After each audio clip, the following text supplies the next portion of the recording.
अस्सलामुअलैकुम वरहमतुल्लाहि वबरकातुहू। आप देख रहे हैं बेदारी न्यूज़ और मैं हूं मोहम्मद फैसल मदनी। गुज़श्ता दिनों एक वीडियो वायरल हुई जिसमें कादियानियों ने दावा किया कि जर्मनी के अंदर 20,000 मुसलमानों ने कादियानियत को कबूल किया है, जो एक प्रोपगेंडा और झूठ साबित हुई, जिसकी वजह से मुसलमानों में एक आर्जी इंतशार सा पैदा हुआ, कुछ गम व गुस्से का इजहार भी किया गया। लेकिन अभी फिर दोबारा से एक वीडियो रबुआ टाइम्स पे नशर की गई है जिसमें पाकिस्तान का रहने वाला एक कादियानी जो सज़ा याफ्ता है वो डोनाल्ड ट्रंप से अमेरिका के अंदर मुलाकात कर रहा है। अब इसकी चेहरे पे सफ़ेद दाढ़ी है और सर पे कायद वाली टोपी है। आम तौर पे सादा लोग इसे मुसलमान समझेंगे और यूरोप के लोग इसे मुसलमान समझते हैं, लेकिन इसके साथ कुछ ऐसे लोग थे जिसमें सलमान तासीर का बेटा शान तासीर, वो जानता था कि ये मुसलमान नहीं है, ये कादियानी है, लेकिन उसे एक मुसलमान के तौर पे यूएसए के सदर डोनाल्ड ट्रंप से मुलाकात करवाई गई। इसके पीछे क्या खुफिया राज हैं, क्या दस्तावेज़ात हैं, ये क्या चाहते हैं पसे पर्दा, इसके हक़ाइक़ क्या हैं, ये तो आने वाला वक्त बताएगा। लेकिन फ़िलहाल हम बात करेंगे अब्दुल शकूर के बारे में कि अब्दुल शकूर कौन है। जिस तरह मैंने आपको पहले बताया है कि अब्दुल शकूर सरगोदा का रहने वाला एक शख्स था।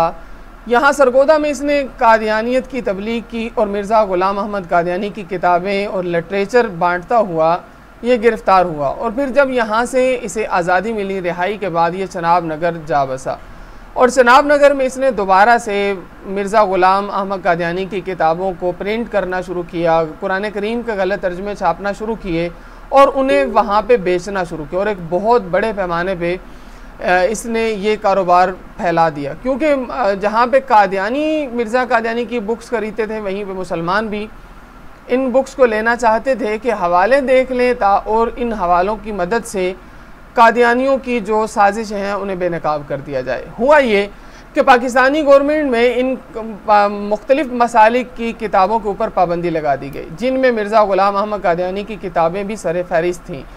अब इसके बाद पाकिस्तान की इदारों ने कार्रवाई की और कार्रवाई करने के बाद जब अब्दुल शकूर भाई चश्मे वाले जो शनाब नगर के अंदर था, इसकी बुक शॉप पे छापा मारा तो वहाँ पे बड़ी कसीर तादाद में जो 2-3 ट्रकों के ऊपर था वो सामान वहाँ से बरामद हुआ। तौहीन आमेज़ लिटरेचर किताबें बरामद हुई और उनको इदारों ने अपने कब्ज़ा में लिया और उसके ऊपर दहशतगर्दी की दफ़ात के तहत मुकदमा चलाया गया। अब्दुल शकूर के ऊपर जब मुकदमा चलाया गया तो मुकदमा चलने के बाद इसके ऊपर इसे सज़ा सुनाई गई। एक केस में 3 साल सज़ा सुनाई गई और एक केस में 5 साल की सज़ा सुनाई गई। अब इन सज़ाओं के बाद जब ये शख्स 3 साल 6 माह बाद रिहा कर दिया गया, पहला सवाल तो ये है कि क्या इसके साथ और मुसलमान कैदी या दूसरे मज़ाहिब के कैदी नहीं थे, उन्हें क्यों नहीं रिलैक्स किया गया और उनकी सज़ा में कमी क्यों नहीं की गई, इसकी सज़ा में कमी इतनी जल्दी क्यों की गई और इसे रिहा कर दिया गया। ये रिहा होने के बाद इतनी इमरजेंसी में यहाँ से रवाना हुआ और चनाब नगर चला गया। चनाब नगर पहुँचने के ये यूएस पहुँचा। अमेरिका पहुँचने के बाद इसको किसी जमातों के तहत या NGOs के तहत इसे डोनाल्ड ट्रंप से मुलाकात के लिए वहाँ पे पहुँचा दिया गया और इसकी वकालत करते हुए, इसकी ट्रांसलेशन करते हुए सलमान तासीर का बेटा शान तासीर आगे था और वो इसकी उर्दू की ट्रांसलेशन इंग्लिश में करके डोनाल्ड ट्रंप तक पहुंचाने की कोशिश कर रहा था और इसको वो फ़ख्र महसूस कर रहा था और अपने आप को उसने एक बड़ा काम करते हुए कहा है कि मैंने एक बहुत बड़ा काम किया। उसने अपनी ट्वीट भी की है जिसमें आमदिया जिंदाबाद के उसने नारे भी लगाए हैं।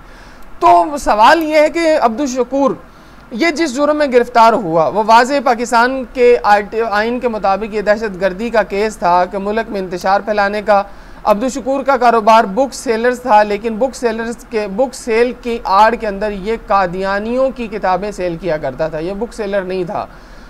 तीसरी बात, पाकिस्तान की अदालत में इसके ख़िलाफ़ केस चला और पाकिस्तान की अदालत ने इस शख्स को सज़ा सुनाई और दहशतगर्दी की दफ़ात के तहत इस शख्स के ऊपर मुकदमा चलाया गया था।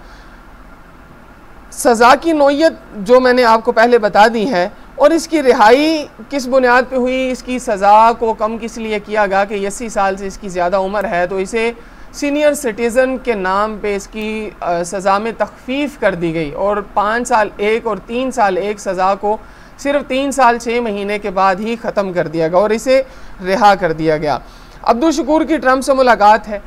अब देखना यह है कि वज़ीर आज़म इमरान ख़ान की बिल्कुल मुलाकात और दौरा जो है अमेरिका का सर पे है, उससे सिर्फ चंद दिन कबल कादियानियों ने चाल चलते हुए जो ये एक चाल रचाई है, जाल या साजिश का एक जाल बिछा दिया है डोनाल्ड ट्रंप से मुलाकात करने का, तो ये जो ऊँट है ये किस करवट बैठेगा, इससे होने वाला क्या है।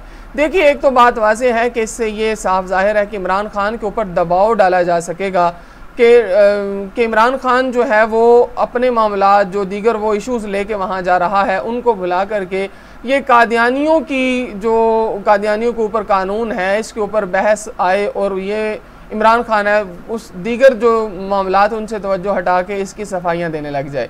यानी कि इमरान ख़ान को प्रेशराइज़ करना भी मकसूद हो सकता है और दूसरे लफ्ज़ों में ये एक बहुत बड़ी चाल और साजिश हो सकती है कि इमरान ख़ान को किसी तरह से इस पे कायल किया जाए कि कादियानी आर्डिनेंस जो है इसमें तब्दीली या तख़फ़ीफ़ कर दी जाए या इसे ख़त्म करने की कोशिश की जाए। ये भी डिमांड हो सकती है, लेकिन क्या हो सकता है ये तो आने वाला वक्त ही बताएगा। अब सवाल ये है कि आप क्या कर रहे हैं, मैं क्या कर रहा हूँ, हमारी खामोशी क्यों है, क्या हमारा खामोश रहना ऐसे वक्त के अंदर बेहतर है। हमारी जमातें, हमारे मजहबी लोग वो इस लम्हा क्यों खामोशी की चादर थाने हुए हैं।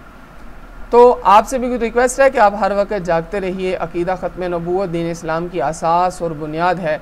कादियानी इतनी अप्रोच के साथ वहाँ तक पहुँच सकते हैं, तो फिर मुसलमान अपनी अप्रोच पहुँचाकर ख़त्म नबूवत के मैसेज और पैगाम को आगे क्यों नहीं पहुँचा सकते। अगर आपको हमारी वीडियोस पसंद आ रही हैं तो इन्हें आप लाइक ज़रूर कीजिए, शेयर भी कीजिए और इस चैनल को सब्सक्राइब भी कीजिए। तो और इंशाअल्लाह हम कोशिश कर रहे हैं कि पाकिस्तान के नामवर शख्सियात, उलमा कराम, सियासतदान, ब्यूरोक्रेट जो हैं उन्हें किसी तरह हम अपने प्लेटफार्म तक इनवाइट कर दें और उनके इंटरव्यूज़ जो हैं और उनकी राय वो आप तक पहुंचाने की पूरी कोशिश करें कि वो क्या करना चाहते हैं। इसके साथ सबसे बड़ा मसला यह है कि इन इशूज़ के ऊपर कोई बोलना नहीं चाहता। उनके अपने मसाइल हैं, उनकी अपनी पॉलिसियाँ हैं। तो इससे बढ़ के आसान हल है, मैं आपसे रिक्वेस्ट कर रहा हूँ, अगर आप ख़त्म नबूवत के तहफ़्फ़ुज़ के लिए, इस्लाम की बका के लिए या दीन इस्लाम के किसी भी टॉपिक के ऊपर आप मेहनत करना चाहते हैं, तो फिर आपकी फिंगरप्रिंट के ऊपर आपका चैनल मौजूद है।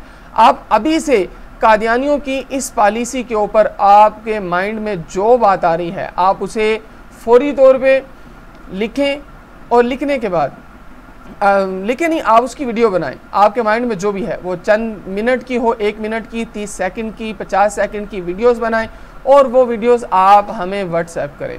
व्हाट्सएप के लिए हम अपने डिस्क्रिप्शन में अपना नंबर दे देते हैं, उस पर अपने दिल के अंदर जो आने वाली बात है उसे ज़रूर हम तक पहुँचाएँ। हम आपकी आवाज़ को इंशाअल्लाह हर जगह पे पहुँचाने की कोशिश करेंगे।